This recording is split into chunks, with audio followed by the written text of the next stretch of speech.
بسم اللہ الرحمن الرحیم۔ عزیز طلباء السلام علیکم۔ ہمارا ہدایت النحو کے حل شدہ پیپرز کا آج یہ 7واں سبق ہے۔ اگر آپ نے اس سبق سے پہلے والے 6 سبق اسباق کی جو لیکچرز کی مروضیاں ہیں حل شدہ وہ نہیں دیکھیں تو برائے مہربانی وہ پہلے دیکھ لیجئے تاکہ آپ کو ایک تسلسل کے ساتھ سب لیکچر سمجھ میں آ سکیں۔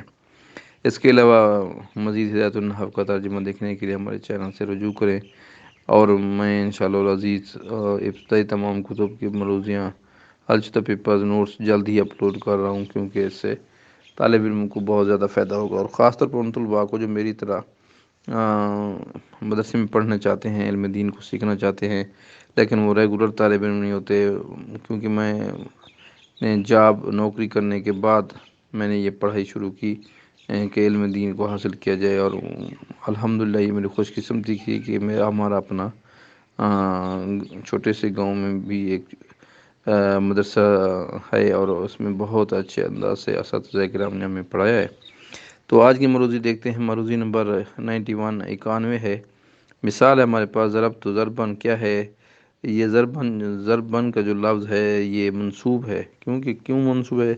کیونکہ مفعول خمسہ میں سے مفعول مطلق ہے۔ ٹھیک ہے جی۔ اگلا سوال 92 سوال نمبر مروضی نمبر 92 اسناد کی تعریف ہے۔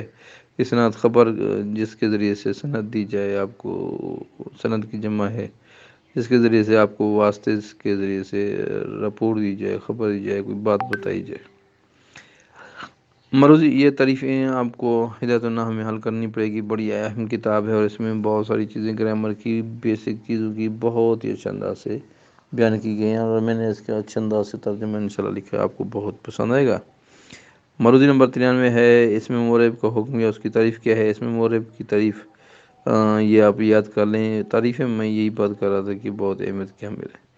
آگے ہے جی علماء کیا ہے؟ جمع کثرت ہے، اور علامتن کیا ہے؟ جمع قلت ہے۔ ٹھیک ہے جی۔ علم نحو کی تعریف ہے، یہ آپ یاد کر لیں۔ قاضی کا اعراب کیا ہے؟ رایت القاضی۔ اچھا جی، رایت تو ابا میں ابا کا نصبی حالت میں ہے، کیونکہ اسماء ستہ کا اعراب نصبی حالت میں الف کے ساتھ ہوتا ہے۔ ٹھیک ہے۔ کلام کی تعریف یہ آگی بالکل آسان۔ جر کا داخل ہونا اسم کی علامت ہے، اور جزم کا داخل ہونا فعل کی علامت ہے۔ اسم کی تعریف کیا ہے؟ یہ بھی لکھی ہوئی ہم نے لکھ دی ہے۔ اس کے بعد ہمارے پاس فعل کی تعریف ہے۔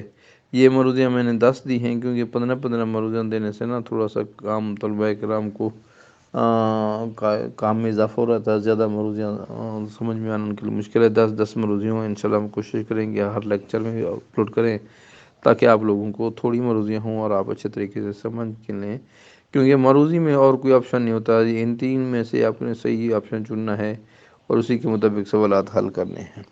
جبکہ انشاءاللہ سوالات میں آپ تھوڑا سا آپ کو اگر کسی چیز کے بارے میں تھوڑی سی بات یاد بھی آ جائے تو آپ اس میں بڑے اچھے طریقے سے گزارا کر سکتے ہیں، لیکن مروضی سوال میں آپ کی 100/100 نمبر ہونے چاہیے۔ مجھے اپنی دعا میں یاد رکھیے گا۔ اللہ حافظ۔